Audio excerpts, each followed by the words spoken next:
অবশেষে বাংলাদেশের রাজনৈতিক দলগুলোর জন্য সুসংবাদ দিলেন প্রধান উপদেষ্টা ডক্টর মোহাম্মদ ইউনূস।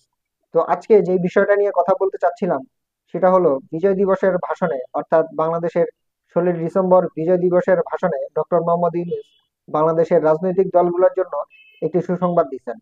আর সেই সুসংবাদটি হলো আগামী নির্বাচন কবে নাগাদ হতে পারে। অর্থাৎ বাংলাদেশের যে জাতীয় নির্বাচন আছে, এই আগামী নির্বাচন কবে নাগাদ হতে পারে তিনি এটির একটি সম্ভাব্য তারিখ বা সম্ভাব্য একটি সময় দিয়েছেন। তো তিনি এই সময় উল্লেখ করতে গিয়ে বলেন যে আগামী 2025 সালের শেষ থেকে আগামী 2026 সালের শুরু পর্যন্ত, অর্থাৎ শুরুর মধ্যে 2025 সালের শেষ থেকে 2026 সালের শুরুর মধ্যে আগামী জাতীয় নির্বাচন অনুষ্ঠিত হবে। তিনি এই মুহূর্তে আরো কিছু বলেন, এই ভাষণের মধ্যে আরো কিছু কথা উল্লেখ করেন, সেটা হলো এই মুহূর্তে বাংলাদেশের যে নির্বাচন কমিশন আছেন সেটা গঠন হয়ে গেছে এবং নির্বাচন কমিশনের কাজও শুরু হয়ে গেছে। তো সবচাইতে যেটা চ্যালেঞ্জিং কাজ হলো সেটা হচ্ছে ভোটার তালিকা হালনাগাদ।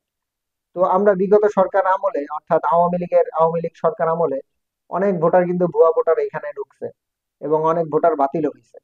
তো এই সব সকল বিষয়গুলো, খুঁটিনাটি বিষয়গুলো একদম সুসম্পন্ন করার জন্য ভোটার তালিকা হালনাগাদটা একটা চ্যালেঞ্জিং কাজ এবং এটি করতেও কিন্তু ব্যাপক সময়ের প্রয়োজন। তো এই সময়টি করতে করতে হয়তো নির্বাচনটা আগামী 2025 সালের শেষ দিক পর্যন্ত যাবে এবং এই কমিশনের চেয়ারম্যানও তিনি থাকবেন এবং তার তত্ত্বাবধানেই এই নির্বাচন অনুষ্ঠিত হবে। এটাই তিনি তার বক্তব্যে উল্লেখ করেন।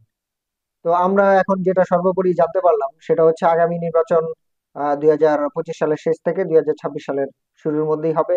এটা বর্তমান রাজনৈতিক বা বাংলাদেশের যে রাজনৈতিক দলগুলো আছে তাদের জন্য হয়তো খুবই একটি সুসংবাদ। এখন দেখা যাক আসলে কবে নাগাদ এই নির্বাচন হয়, আদৌ কি এই সময়ের মধ্যে নির্বাচন হবে কিনা, সেটাই এখন দেখার বিষয়। সেই পর্যন্ত আমাদের সময়ের অপেক্ষা করতে হবে কবে নাগাদ এই নির্বাচন হয়। তবে ধন্যবাদ ডক্টর মোহাম্মদ ইউনূসকে। তিনি যেভাবে আসলে বাংলাদেশের হাল বা যেই মুহূর্তে বাংলাদেশের হালটা ধরছেন, এই জন্য আমরা তার প্রতি অনেক কৃতজ্ঞ এবং আমরা আশা করি তিনি তার এই মেধা দিয়ে বা তিনি তার যোগ্যতা দিয়ে আমাদের বাংলাদেশের জন্য একটি একটি যোগ্য নেতৃত্ব বা যোগ্য সরকার গঠন করে দিয়ে যাবেন। এটা আমরা তার কাছে অনেকটাই আশাবাদী।